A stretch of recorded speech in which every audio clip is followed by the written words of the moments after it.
Chapter 2, page 3. 9 days earlier. July 3rd, 1916, 9 o'clock a.m. The Elm Hills Diner. The Monday morning breakfast rush at the Elm Hills Diner was finally over. Chet's feet ached. He was covered in syrup, donut crumbs, and bacon grease. His curly red hair was damp with sweat, but he was surprisingly happy. Uncle Jerry was paying him a fortune to help out at his diner this summer. 15 cents a day. Chet liked being surrounded by familiar faces and hearing folks calling out his name while he worked. Best of all, he was finally making some friends. His first since he came to live with Uncle Jerry last January. He was staying here for the year while Mama and Papa were in California on business.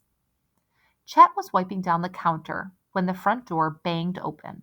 He smiled when he saw Dewey, Sid, and Monty rushing toward him. They came in every morning on their way to work at the tile factory. Chet had seen them at school, the loud boys who were always talking about baseball. But he hadn't got to know them until this summer. "Did you hear?" Dewey said, his freckly cheeks red with excitement.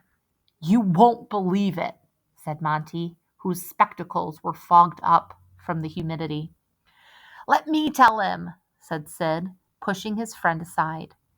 He was the shortest of the three, and always in charge. "It was a shark." And then they all started talking at once. "A shark attack! It was huge! Bit off a man's leg! There was blood everywhere! The man is dead! It happened right at Beach Haven," said Monty. Beach Haven was about 70 miles south of Elm Hills, right on the Atlantic Ocean. Chet had heard about the fine hotels there and the people who swam in the ocean in their fancy bathing costumes, but he'd never heard of any shark attacks. Uncle Jerry appeared from the kitchen, his bright blue eyes shining and his thick dark hair neatly combed back. The guys always stood a little straighter when they saw Chet's uncle. He'd been a baseball legend growing up here in Elm Hills. He could have gone pro, but he'd hurt his knee sliding home in the championship game. The team won, and Uncle Jerry could never play again. He still limped a little after a long day of work. "What's this about a shark?" he said as he passed out cinnamon donuts to each of the boys. "You fellows aren't trying to fool us, are you?" Chet knew the guys loved to pull pranks. On the last day of school, they'd put a frog in Minnie Marston's lunch pail. She was the prettiest girl in school, but she'd been so mad her face turned an ugly shade of purple. "We're not foolin'," Monty said, pulling a rumpled piece of newsprint from his trouser pocket. "Look at this," he said. He handed it to Chet. It was from the New Jersey Herald. The hair on the back of Chet's neck stood up as he read the story. Uncle Jerry read it over his shoulder. "Killer shark attacks swimmer." July 2nd, 1916, Beach Haven, New Jersey. Charles Van Sant, 25, was attacked by a large shark Saturday, July 1, while swimming in chest-deep water. He and his family were vacationing at the luxurious Ingleside Hotel. Mr. Van Sant, known by all as a man of exceptional charm and great promise, was swimming with a dog when the attack occurred. The beach was filled with fashionable ladies and gentlemen enjoying the early evening breezes when panicked shouts suddenly echoed through the air. A large black fin could be seen swimming toward Mr. Van Sant. Onlookers screamed warnings, but it was too late. The shark brutally attacked the young man, who struggled to swim to shore. A lifeguard and two men rushed to his aid and finally managed to free him from the water, but he died a short time later of his injuries.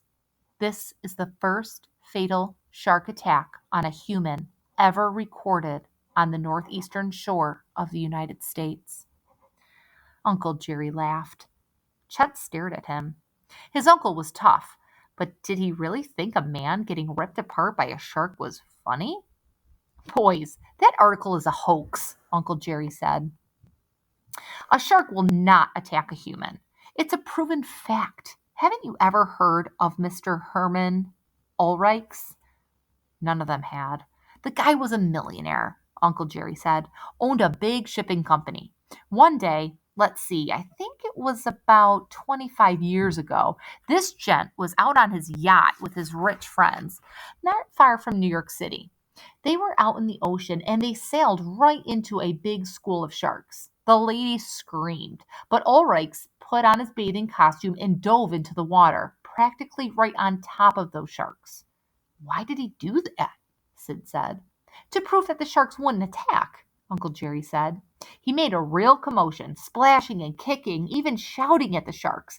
And wouldn't you know, the sharks swam away. They were scared as rabbits. Sid glanced at Chet and smiled. And that's not all, said Uncle Jerry. Mr. Ulrichs offered a $500 reward to anyone who could come up with one case of a shark attacking a human on the northeastern coast of the United States. $500, said Dewey. That's crazy. Maybe, Uncle Jerry said. But nobody ever collected because a shark simply will not attack a human. That cherry pie over there is more likely to attack you than a shark is. They all laughed. But then a gravelly voice spoke up from the end of the counter. You got it wrong. Some sharks are killers. It was Captain Wilson, who came into the diner every day for breakfast.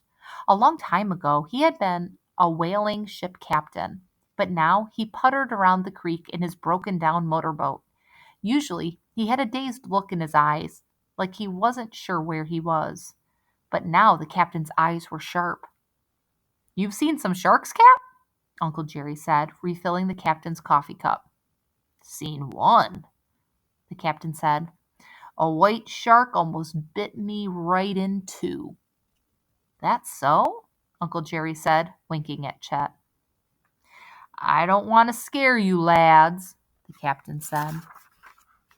Please, sir, Monty said. Nothing scares us. We can take it, Sid insisted. Chet realized with a happy jolt that the we included him. Uncle Jerry went back into the kitchen, shaking his head. All right, then, the captain said, looking around the empty diner. But gather close. And don't scream too loud. I don't want to upset the other customers.